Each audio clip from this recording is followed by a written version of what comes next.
we do is we use the talk tools and the talk guide, both in English and Japanese.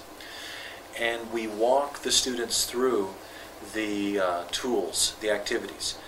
Tool 1, all the different activities. We will help them, we let them watch it on the video and read it in Japanese and English, and then give them usually the talk tool 1 of the first one in the set.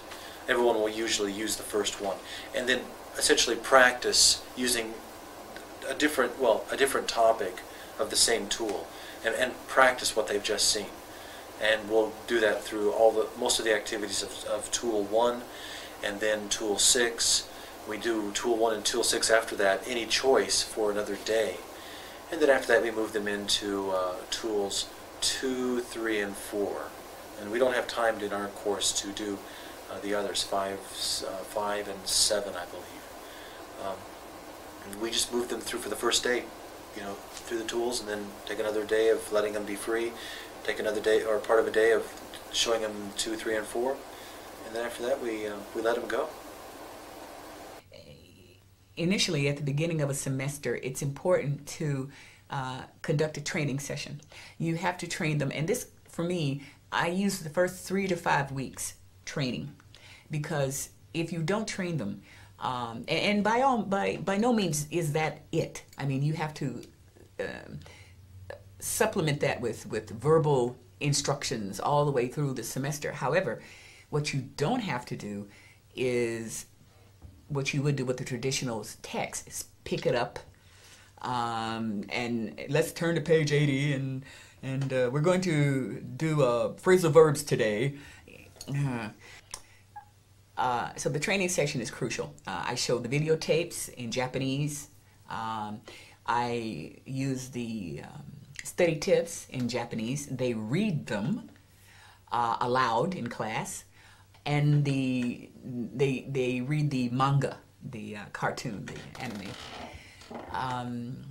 and the videotape. And then it's very important when they see the two ladies on a videotape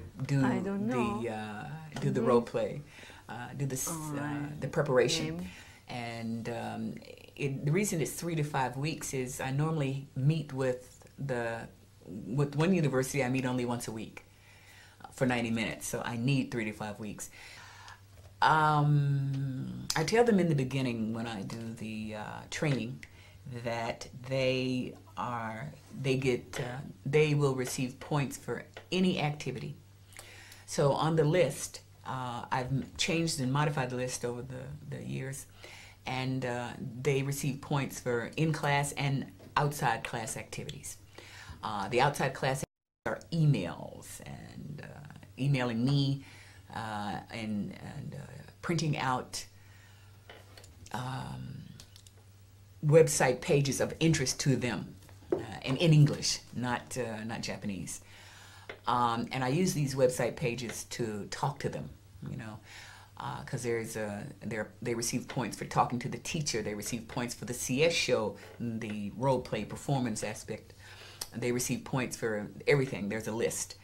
Now the grades are structured A, B, C, and repeater. And I tell them, I said, you have so many classes a semester. If you miss these many classes, I'll see you next year. So I give them points, and if they receive points for an A. If they want a B, they receive points. If they want a C, they receive a certain amount of points. And I give them the option. It's what you want. I don't care one way or another. If you want a C, this is how many points you need.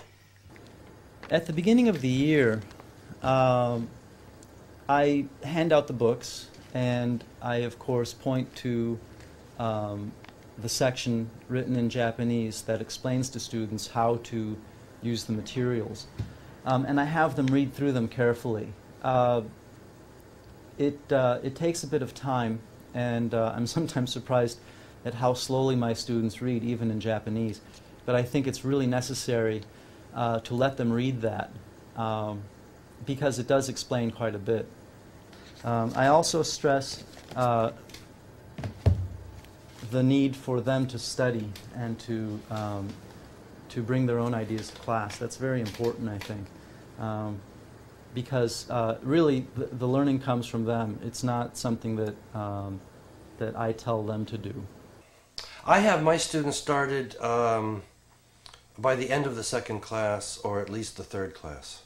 The first class, I introduce myself, I have students introduce themselves, and that takes time. My class runs for 2 hours, once a week. It's longer than the usual 90-minute class here in Japan. But the first hour I spend introducing myself and having students introduce themselves and just general things like that. And in the second hour, I introduce the textbook, show them the textbook, or they have it, so I open it up and let them look at it. And I show them the 2 videos that you made in the very beginning, those 2 short videos. One's directed for teachers, and the other one shows students working in class. And then at the end of that first class, I tell them by the next week, decide who their partner is going to be. And then the second class, I have I give out both Japanese and English versions of the comic, the manga that you made, and they have fun reading that. And I'll read it in English, and then each student takes turns reading each frame in Japanese, so that I make sure they understand it. And we go through those important points. And language is not to be spoken perfectly. It's okay to make mistakes and those types of things. And then arrange the desks. Then I have them arrange and get with their partner and sit together, and then start. So the first 4 weeks we practice the talk study tips, especially tools 1 and 6, step by step, so that they know how to do them. After that, the students really take off with the talk system. I think they realize quickly the freedom that it gives them, and from then on, they know what's expected of them, and they're working with their partner every day.